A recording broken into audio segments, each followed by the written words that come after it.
TVMP Entrevista de hoje é com Julian Retailleau, vice-diretor de Assuntos Criminais do Ministério da Justiça da França. Ele participa da Semana do MP com uma palestra sobre combate a crimes ambientais. Merci beaucoup pour nous donner cette interview. Je m'excuse pour mon français. If you don't mind, I'll ask you in English and you can answer in French. Is that okay? Thank you, merci. What is the French policy to combat environmental crimes? Alors la politique française de lutte contre les atteintes à l'environnement, je dirais qu'elle repose sur trois grands principes. Le principe de la dissuasion et de la prévention qui nous amène à développer une stratégie très proactive pour faire en sorte d'éviter que les atteintes environnementales ne se commettent avec une étroite coopération avec les services administratifs qui sont là pour fixer et contrôler que les normes environnementales sont bien respectées, notamment par les grandes entreprises. Le deuxième grand principe, c'est celui de la spécialisation de la réponse et la spécialisation des acteurs judiciaires qui vont traiter des infractions environnementales. L'idée est que l'on puisse sensibiliser au mieux en fait, les magistrats du ministère public notamment, mais également les juges qui seront amenés à juger ces affaires pour faire en sorte que la réponse soit au rendez-vous des enjeux. Et le troisième grand principe, c'est celui de la coordination que je viens d'évoquer, mais qui doit permettre de conjuguer les efforts des services administratifs avec ceux des services judiciaires pour parvenir à une réponse concertée. Alors pour ça, la politique française s'est récemment orientée vers une réorganisation de la réponse judiciaire autour de deux grandes innovations.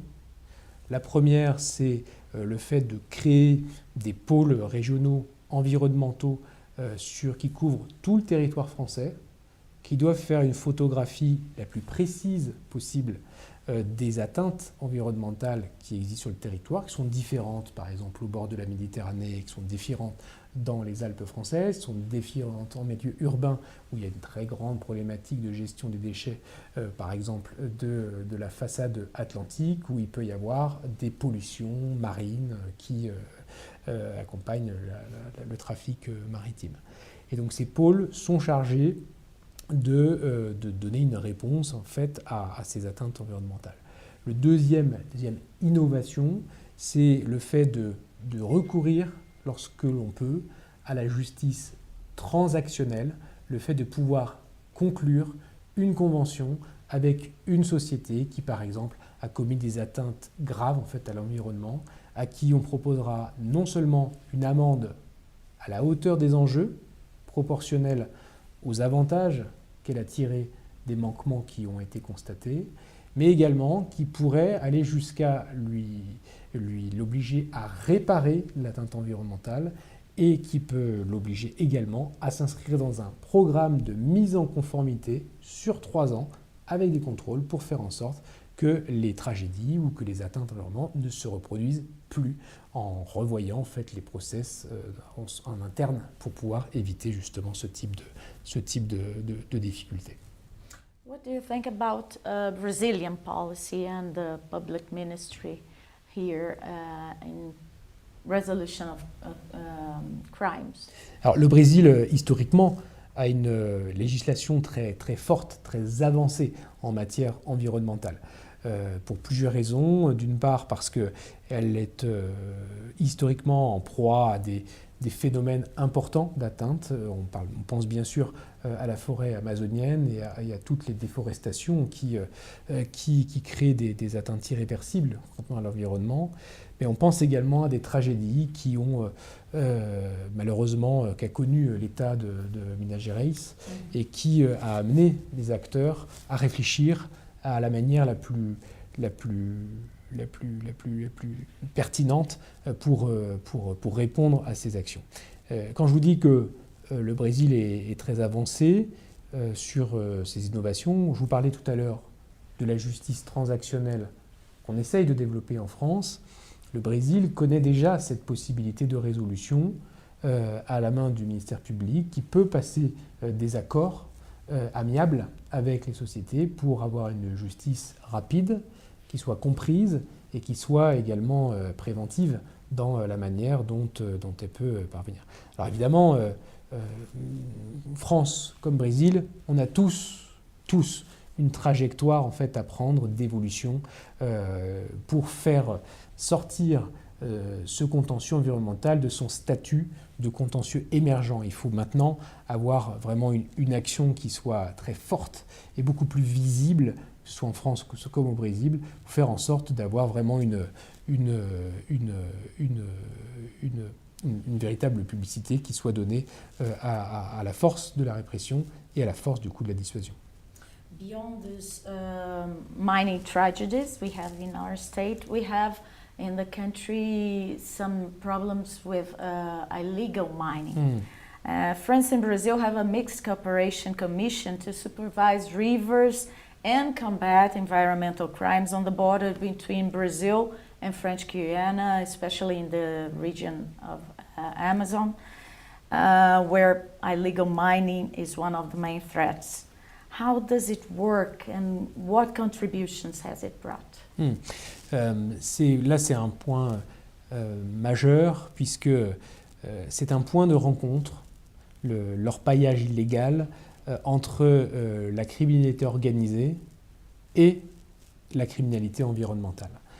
Nous savons que le développement en fait, de la criminalité liée à l'extraction par tonnes de tonnes de la forêt amazonienne et de la forêt sur le plateau des Guyanes, donc en Guyane française, au Suriname également, mais également sur la partie brésilienne, crée des dommages irréversibles pour la nature, par l'utilisation notamment des produits tels que le mercure qui permet d'extraire l'or, de révéler l'or et qui est déversé sous forme de boue toxique qui porte une atteinte irréversible non seulement à l'environnement mais à la santé de tous les habitants qui longent le fleuve, que ce soit du côté du Suriname, que ce soit du côté de la Guyane française et bien sûr au Brésil.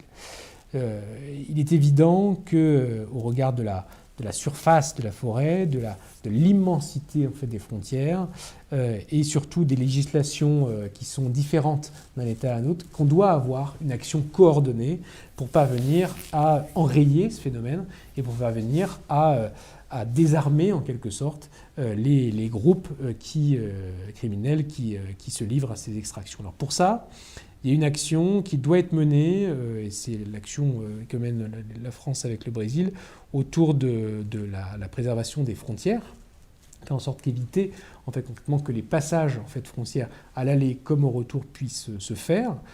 Donc avec également, comme vous le savez, l'action militaire qui est menée en France par l'opération Harpie. Mais également une action qui doit être menée contre les logisticiens, c'est-à-dire ceux qui apportent de quoi, en fait, pour les garimpeiros, la possibilité pour eux de survivre en forêt, de vivre en forêt, la possibilité pour eux d'avoir du matériel, jusqu'à l'essence qu'on met dans les bateaux, l'essence qu'on met dans les mobylettes qui servent, dans les motos qui servent à extraire et acheminer en fait, l'or de l'autre côté, en fait, concrètement du fleuve pour sortir de la forêt, et d'avoir une action coordonnée en ce trafic. Ça, c'est majeur. Et le deuxième point qui est majeur, c'est une action qu'on souhaite commune pour tendre vers une diminution de la possibilité légale d'obtenir du mercure, de l'utiliser, et de respecter au mieux les prescriptions de la Convention du Minamata autour de l'utilisation du mercure. Le Suriname fait beaucoup d'efforts en fait, en la matière et pour faire évoluer sa législation pour parvenir à cet objectif. Nous les accompagnons, nous, côté français là-dessus, et nous accompagnons bien sûr les forces brésiliennes pour faire en sorte d'avoir une conjugaison, en tout cas une conjonction en fait, d'intérêts communs en fait, autour de ça. Donc ça s'est traduit très concrètement par des opérations en fait, qui sont menées de part et d'autre de la frontière, mais qui peuvent être coordonnées entre police française et police brésilienne, pour faire en sorte d'identifier très clairement en fait, les bénéficiaires, mais aussi ceux qui tiennent ces groupes criminels qui se projettent et qui font de la forêt leur univers. Okay, thank you very much. Merci beaucoup pour cette interview. Obrigada. E para vocês que estiveram nos assistindo, continuem ligados na TV MP. Até breve.